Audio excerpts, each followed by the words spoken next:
بھی جس بیرونی سازش کا بڑا شور تھا، جس کے تانے بانے مختلف ممالک سے ملائے گئے، اس کا تو بالکل آڈیو لیکس نے تمام چیزیں کھول کے رکھتی. تو کیا کہیں گے آپ یہ آڈیو لیکس کے حوالے سے جو یکے بعد دیگرے آتی جا رہی ہیں؟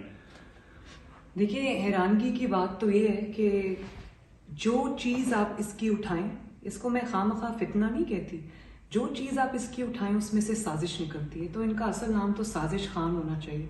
اور آپ یہ بتائیں کہ آج جو لیکس آئی ہے اس میں لوگوں کو وہ کیا کہتا رہا؟ لوگوں کو کہتا رہا کہ ہارس ٹریڈنگ کرنے والے برے ہیں، اور لوگوں پہ جھوٹے ہارس ٹریڈنگ کے الزام لگاتا رہا، اور بند کمروں کے پیچھے وہ ارکان کی، اپنے ممبرز کی خرید و فروخت کی منڈیاں لگا کے بیٹھا رہا، اور لوگوں کو کہتا تھا کہ یہ شرک ہے، جو یہ کرتا ہے وہ شرک کرتا ہے. تو اگر یہ شرک ہے تو سب سے بڑے مشرک تو اس لحاظ سے خان صاحب خود ہوئے. اور سازش جو ہے یہ تو آج پکڑی گئی ہے نا. بات یہ ہے کہ سازش تو یہ ہمیشہ سے کر رہا تھا. کس کو پتہ ہے؟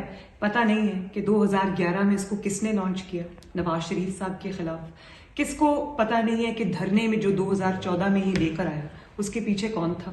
کس کو یہ پتہ نہیں ہے کہ جب 2018 کا الیکشن تھا اس میں کیونکہ نواز شریف سے جیتنا مشکل تھا، نواز شریف کو مسلم لیگ نون کو ہرانا مشکل تھا، تو کس کو یاد نہیں ہے کہ کس طرح سے چن چن کے نواز شریف کے جو الیکٹیبلز تھے، جو ان کے وننگ ہارسز تھے، جو ان کے کیونکہ ظاہر ہے نواز شریف صاحب کی مقبولیت اس وقت اتنی زیادہ تھی کہ الیکشن جیتنا، ان کو پتہ تھا کہ نواز شریف صاحب کے ساتھ اگر فاؤل پلے نہ کیا گیا تو الیکشن جیت جائیں گے.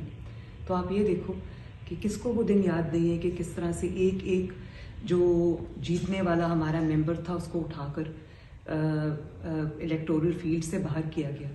کس طرح ان کو پتا تھا کہ نواز شریف صاحب کے رہتے ہوئے یہ الیکشن نہیں جیت سکتا، تو کس طرح نواز شریف پر جھوٹا مقدمہ بنا کر، ان کو جھوٹے مقدمات میں الجھا کر، ان کو نہ صرف یہ کہ پولیٹیکل ارینا سے باہر کیا بلکہ ان کو جیلوں میں ڈالا، جھوٹی سزائیں دی. کس کو پتہ نہیں ہے کہ بلوچستان میں کیا ہوتا رہا، کس طرح حکومت بدلی گئی. کیا وہ ہارس ٹریڈنگ کے بغیر ہوئی تھی؟ کیا وہ شرک کیے بغیر ہوئی تھی؟ یا کیا وہ ارکان کی جو خرید و فروخت ہے اس کے بغیر ہوئی تھی؟ اس کے بعد جب سینٹ کا الیکشن تھا، بزنجو صاحب ہمارے کینڈیڈیٹ تھے، تو جو اپوزیشن تھی اس کے اراکین کی تعداد پوری دنیا کے سامنے حکومتی اراکین سے کہیں زیادہ تھی. اور آپ نے سینٹ الیکشن کا رزلٹ دیکھا کہ یہ سازش کر کے جیت گیا. پوری دنیا نے دیکھا کہ کس طرح وہ مائکس لگائے گئے، چھپا کے کیمراز لگائے گئے، اور کس طرح سے وہ اٹھا کے اراکین کو کنٹینرز میں بند کیا گیا، ان کو فون کرائے گئے. تو کر تو وہ یہ ہمیشہ سے رہا تھا. بات صرف یہ تھی کہ یہ پہلی بار اس کی سازش ناکام ہوئی ہے. اور اس کی وجہ یہ ہے کہ اب نہ ہاتھ ہیں، نہ آنکھیں ہیں، نہ کان ہیں، اور بیساکھیاں نہیں ہیں. تو سنتے ہیں اور روز دعویٰ کرتا ہے کہ میں پاپولر ہوں، میں یہ ہوں. آپ صرف یہ دیکھ لیں کہ بیساکھیاں ہٹی ہیں تو کس طرح زمین پہ منہ کے بل آ کے گرا. میڈم اس میں اور ایک اور بات یہ کہ جیسے یہ کامیاب ہوتا ہے سازشوں میں، یہ پہلی بار اس کی سازش ناکام ہوئی ہے. اسی طرح یہ پکڑا بھی پہلی بار گیا ہے. کرتا یہ ہمیشہ سے یہی رہا ہے، فاؤل پلے کرتا رہا، آج پکڑا پہلی بار گیا ہے. تو اللہ تعالیٰ کی لاٹھی بے آواز ہوتی ہے، ہمیشہ سے اس طرح سے سازشیں کامیاب نہیں ہوتی. اب پوری دنیا ان کا یہ سیاہ چہرہ دیکھ رہی ہے. میڈم آڈیو لیکس یہ دوسروں کے بارے میں جو کہتا رہا، لیکن جو آڈیو لیکس آئی ہیں اس میں اداروں کو بھی اس نے نشانہ بنایا اور ثابت ہو رہا ہے. اس میں آپ کیا کہنا چاہیں گی؟ اور یہ خاص طور پہ سب سے زیادہ عمران خان آپ پہ ہی تنقید بھی کرتے ہیں. جو آج بھی ایک آڈیو لیک آئی ہے میر جعفر، آڈیو لیکس کا یہ اس کے بیانیے پہ کیا اثر سمجھتے ہیں جو لوگ اس کو فالو کر رہے تھے یا کر رہے تھے؟ ان آڈیو لیکس پہ آپ کیا کہنا چاہیں گے؟ دیکھیے، میں تو اس پہ یہی بات کہنا چاہوں گی کہ آڈیو لیکس جو ہے نا، وہ یہ اپنے بیانیے کی بڑی بات کرتا ہے. آج قوم کو پتہ چل گیا ہے، آج صرف قوم کو نہیں بلکہ جو کبھی یہ مان کر چلے تھے، جو اس کے اپنے سپورٹرز تھے، جنہوں نے اس کی بات پر یقین کیا تھا، تو آج وہ لوگ بھی سوال کرتے ہوں گے. پوری دنیا کے سامنے اس کا جو سازشی چہرہ ہے وہ سامنے آیا ہے. بات صرف یہ نہیں ہے کہ آڈیو لیکس آئی. آپ دیکھیں آڈیو لیکس نے اس کے بیانیے کا تیا پانچا کر دی، کیونکہ وہ ہر چیز جو اس نے بیانیے میں کبھی کہی تھی وہ سب جھوٹ تھی، وہ سب سازش تھی. میڈم چھانگا مانگا کا الزام لگتا رہا بڑا زور شور سے، چھانگا مانگا میں خرید و فروخت. اب جو نئی آڈیوز آئی ہیں اس میں تو 5 بندے خریدنے کا بالکل صاف و شفاف سنا جا سکتا ہے. تو اس حوالے سے ایک کیا کہیں گی کہ جو ضمیر فروش کہا جا رہا تھا افراد کو، اور آج وہ شخص خود ہی.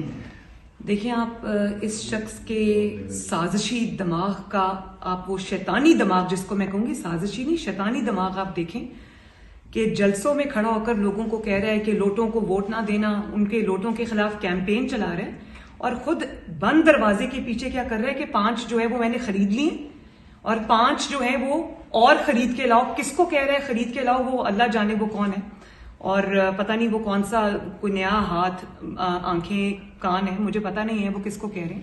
اور وہ یہ کہہ رہے ہیں کہ اس کے لیے جو بھی جائز ہے کرنا وہ کرو.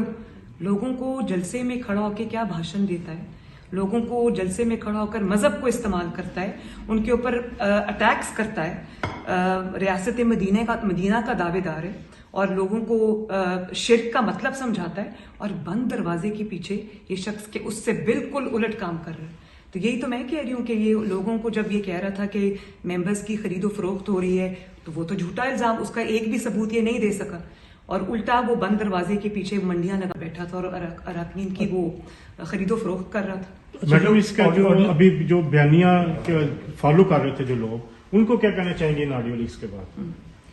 میں تو ان کو یہ کہنا چاہوں گی کہ مجھے ہمدردی ہے ان کے ساتھ کہ انہوں نے کبھی اس کی بات پر یقین کیا ہوگا.